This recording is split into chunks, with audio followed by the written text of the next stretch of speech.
Hello সবাইকে, good morning. কেমন আছো সবাই? আশা করছি সবাই অনেক ভালো আছো, সুস্থ আছো। আর আমরাও কিন্তু বেশ ভালো আছি। তো আজকের ব্লগটা শুরু করলাম, তখন সময় বাজে প্রায় ১০টা। তাড়াতাড়ি করে দেখো রেডি হচ্ছি, মানে জামা পরা হয়ে গেছে অলরেডি। আর রেডি হতে বেশ কিছুক্ষণ সময় লাগবে, মানে খুব বেশিক্ষণ নয়। মেয়ে স্কুল থেকে আসবে, ওকে স্নান করিয়ে খাওয়াতে যতক্ষণ, তারপরে আর কি নিজে চুল-টুল আঁচড়ে বেরিয়ে পড়বো। তো এবার মনে হচ্ছে যে কণিকা কোথায় যাবে? থাম্বনেল টাইটেল দেখে বুঝেই গেছো। তো আজকে যাবো হচ্ছে আমার জায়ের বাবার বাড়িতে। মানে আমার জায়ের বাবার বাড়ি হচ্ছে চাকদা। তো ওখানেই আমার জায়ের বোনের শ্বশুরবাড়ি। তো আম আর কি নেমন্তন্ন আছে আমাদের।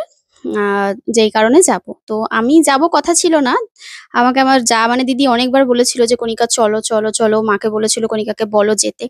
তবে কি বলতো, এবার উজ্জ্বলকে কে দেখবে, বাড়িতে কে থাকবে, এটা নিয়ে একটা ব্যাপার ছিল। ওইজন্য আমি বলেছিলাম যে, "না আমি যাবো না। তোমরা সবাই এবার যেও।"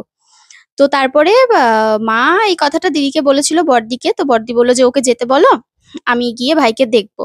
তো তারপরেও আমি বলেছিলাম যে, "না থাক, দিদি আবার আসবে। ছেলেকে স্কুল-টিস্কুল দিয়ে কষ্ট হবে। থাক, দরকার নেই। আমি যাবো না, তোমরা যেও।" তারপরে অনেক বলার পর মাও বলল অনেকবার, সবাই বলল। তো আমি বললাম, "ঠিক আছে তাহলে চলো যাবো। অসুবিধার কিছু নেই। দিদি যখন আসবে বলছে।" তো এই হচ্ছে ব্যাপার। আর এবার কারণটা বলি, সেটা হচ্ছে আমার জায়ের বোনের, মানে ওনার শাশুড়ি মা মারা গেছে। তো ওই শ্রাদ্ধ অনুষ্ঠানে আমাদের নেমন্তন্ন। তো এই হচ্ছে ব্যাপার। তো এই দেখো সকাল সকালে বেরোনোর কথা ছিল, কিন্তু আজকে আমার মেয়েদের মানে দুজনেরই আজকে পরীক্ষা আছে। আর স্কুলও আছে। তার মধ্যে পরীক্ষাও নেবে। তো যে কারণে আজকে স্কুল যেতেই হতো, দুজনেরই পরীক্ষা। তো স্কুল থেকে এসে রেডি করিয়ে তারপরে নিয়ে যাব। ওইজন্য আমরা তাড়াতাড়ি করে রেডি হয়ে থাকছি। যাতে ওরা আসলে ওদের শুধু রেডি করাবো, বাচ্চা মানুষ কতক্ষণই বা সময় লাগবে। রেডি করিয়ে কটা খাইয়ে স্নান করিয়ে নিয়ে চলে যাব। মানে স্নান করিয়ে রেডি করিয়ে নিয়ে চলে যাব। তো আমরা এখন চা খেয়ে নিচ্ছি। মা গেছে ওই পুচকুটাকে একটুখানি বোধহয় দেখছে, বা ওকে দিতে গেছে বাড়িতে। স্নান-দান করবে ওইজন্য। তারপরে ওদেরকে আনতে যাবে আবার। আর দিদিও বলেছে তাড়াতাড়ি রেডি হয়ে থাকবে, আমাদেরকেও তাড়াতাড়ি রেডি হতে বলেছে। তো দেখো মেয়েকে ভাত খাইয়ে তারপরে ওকে স্নান করিয়ে জামাকাপড় পরিয়ে দিয়ে, আর এবার না, জামাকাপড় পরবে, এখনো পরেনি। মানে স্নান করে নিয়েছে, এমনি নরমাল জামাকাপড় পরেছে। ভাত খাবে, ভাত খেয়ে তারপরে ভালো জামাকাপড় পরবে। তো এই হচ্ছে ব্যাপার। আর আমি এখানে তাড়াতাড়ি করে মাথা-টাথাগুলো আঁচড়ে নিচ্ছি। আর যে সিজন চেঞ্জের সাথে সাথে না প্রচন্ড পরিমাণে হেয়ার ফল হয়, কেন জানি না। তো যাই হোক। আর এদিকে দেখো মাও এসে গেছে, মা ব্যাগটা এসে দিয়ে গেল। আর এবার এই যে মেয়ে খাওয়া-দাওয়া, স্নান-দান যা করার সব করে নিয়েছে। কোয়েলও পেছনে দেখো সাজুগুজু করছে। আর আমি একটা ছোট্ট আয়না দেখে সামনে সাজুগুজু করছি। সাজুগুজু বলতে সেরকম কিছুই নয়। মানে একটু বাইরে বেরোতে গেলে যেটুকুনি দরকার সেইটুকুনি, আর এক্সট্রা করে কিছুই করিনি। শুধু জামাটা পরেছি, চুল শ্যাম্পু করেছিলাম, চুলটা আঁচড়েছি, ব্যাস। একটা ছোট্ট একটা টপ পরেছি, মানে ইয়ারিং, এইটুকুনি। আর কিছু না। তো আমরা এখন এসে অপেক্ষা করছি। টোটো পেয়ে গেছি সামনে। টোটো আমাদের বাড়ির রাস্তা থেকে দাঁড় করিয়ে রেখেছি। কিন্তু আমার জাউরা এখনো আসেনি। মানে ওরা বেরিয়ে গেছে ওই ঘরে তালা-টালা দিয়ে আসতে যেটুকুনি সময় লাগে বাচ্চা নিয়ে। তো ওদের রাস্তার সামনে, মানে বাড়ির সামনে রাস্তায় আমরা দাঁড়িয়ে রয়েছি। আর এই যে আমার ছোট্ট মাম্মাম আ রেডি হয়ে গেছে, রেডি হয়ে বেরিয়েছে। আমার এই পাশে বসেছে অদ্রিকা আর আয়ুষ্মিতা, আর মা বসেছে সামনে। আর এখানে দিদি বসেছে, আর এই যে পুচকুটা আর কোয়েল। তো কোয়েলকে বললাম যে, "তুই তাহলে আমার এই টপটা পর।" টপ বলতে ওরই টপ, কিন্তু ওপরে যে জ্যাকেটটা ওটা আমার।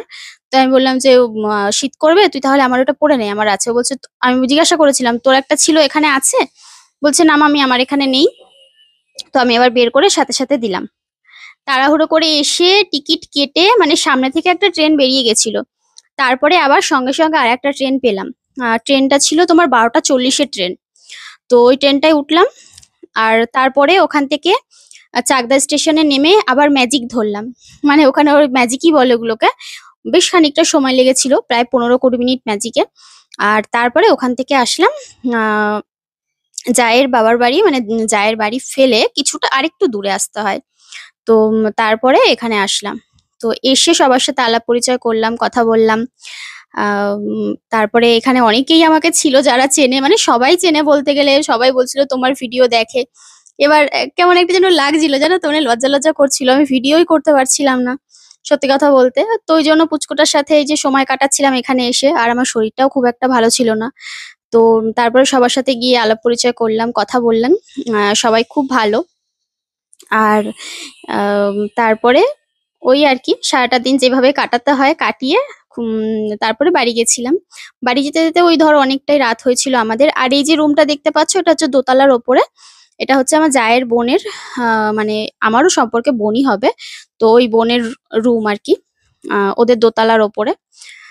আর এবার একটু বেরিয়েছি বাইরের দিকটা, একদম রোডের ওপরেই বাড়ি, মানে রোডের সাইডে বাড়ি, রোড সাইডে, মেইন রোড সাইডের বাড়ি। তো খুব সুন্দর। আর এবার দেখো এখানে তোমার একটু বেরিয়েছি বাইরেটা দেখতে, মাকে বললাম চলো একটু বাইরেটা দেখে আসি। পেছন দিকে মাঠ ফাট রয়েছে, জমি রয়েছে। তো মা বলছিল যাবে, আমি বললাম থাক যাবো না, এখন আর ভালো লাগছে না।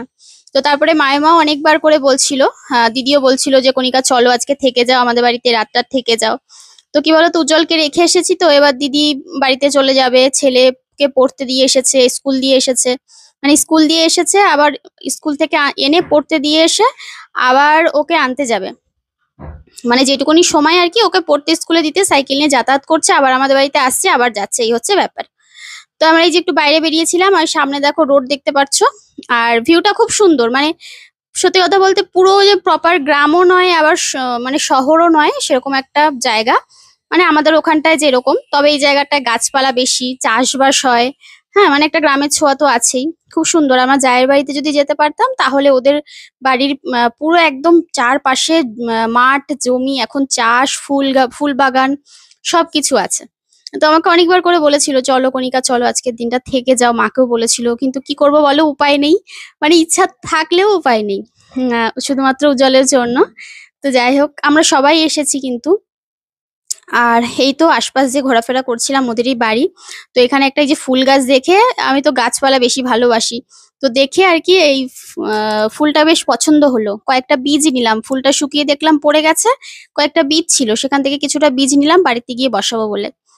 তো তারপরে সবার সাথে কথা বলে তারপরে বোন বললো যে তাহলে চলো দিদি ভাই তোমরা খেয়ে নাও। আমার যাও বললো যে তোমরা তাহলে খেয়ে নাও, খেয়ে একটু বসো, আর তারপরে রেস্ট নিয়ে তারপরে আবার তো বাড়ির জন্য বেরোতেই হবে। তো এখানে আমরা বসে পড়েছিলাম খেতে। আর এখানে দেখো এক দিদি ভাইয়ের সাথে কথা বলছিলাম, মানে আমার ভিডিও দেখে তাই কথা বলছিল।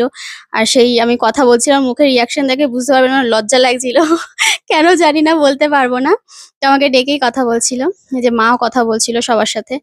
আর এখানে দিদি দাদা সবাই ছিল, দিদি বলছিল কণিকা ঠিক করে খেয়ে, এই হচ্ছে ব্যাপার তো চলো আমরা এই খাওয়া দাওয়া সারলাম, সেরে তারপর একটু বসে বাড়ি চলে গেছিলাম। সন্ধ্যাবেলায় বেরিয়েছিলাম, ওই 5টা 40-এ ট্রেন ধরেছিলাম, বাড়ি আসতে প্রায় 7:30-8টা বেজে গেছিল। ঠিক আছে চলো বাড়ি ফিরে কথা হচ্ছে। তো দেখো বন্ধুরা এইমাত্র বাড়িতে আসলাম, এইমাত্র নয় বেশ খানিক, কোনোই 30 মিনিট মতো হয়েছে। এখন বাজে, এটা বন্ধ করে রেখেছো? কোথায় হচ্ছে না তো। ও আচ্ছা, এখন বাজে 7টা 49, ওই ধরো 8টাই বাজে। তো এসে এই হাত মুখ ধুতে যেটুকুনি সময় লাগে, তারপরে বসে একটু জলের সাথে কথা বলছিলাম, ব্যাস এটুকুনি। মেয়ে নিচে গেছে, আর আজকে তো সারাদিন মানে বর্দি ছিল, তো এখন আবার যাবে, ছেলেকে বোধহয় পড়তে দিয়ে আবার এসেছিল, পরে স্কুল থেকে পড়তে দিয়ে আবার এসেছিল পরে বিকেলে, মানে সন্ধ্যাবেলা। তো এখন বাড়ি চলে যাবেই 8টা 8:30 নাগাদ। তো জন্য মা আসার সময় আবার ফুচকা নিয়ে আসলো, দিদি টিদি ওরা সব খেলো। আর এখন একটু চা খাবো গিয়ে, ভাবছি কোথাও গেলে না, বাইরে বেরোলে মাথা পুরো যন্ত্রণা ধরে যায়। এটা তো আমার স্বভাব আছে জানো, স্বভাব নয় মানে শরীরে দেয় না, হয় না, হয়ে ওঠে না। তাই ভাবছি চা খাবো। আর সকালবেলা কাজ বলতে ওই যেটুকুনি, আবার শুরু হয়েছে এতক্ষণ গান চলছিল বলে ভাবলাম থাক মাইকটা স্টপ হোক তারপরে কথা বলবো। ঠিক আছে চলো চা খাই।